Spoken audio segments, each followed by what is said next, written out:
Donald Trump respecte sa promesse de campagne. Argument du président, l'accord punit les États-Unis et il est mauvais pour l'économie, faux selon de nombreuses associations.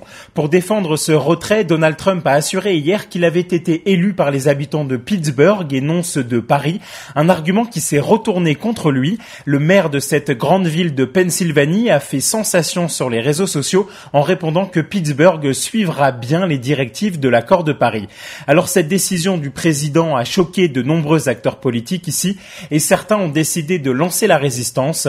Les gouverneurs de 3 grands États américains vont créer une alliance pour le climat. La Californie, l'État de Washington et de New York veulent maintenir l'objectif de l'accord de Paris pour les États-Unis de réduire les émissions de gaz à effet de serre.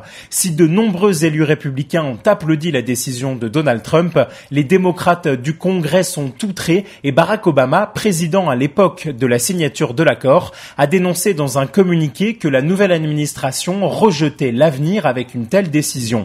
Le choc est immense aussi au niveau des associations environnementales. Des manifestations ont eu lieu hier à New York, par exemple, pour dénoncer ce retour en arrière.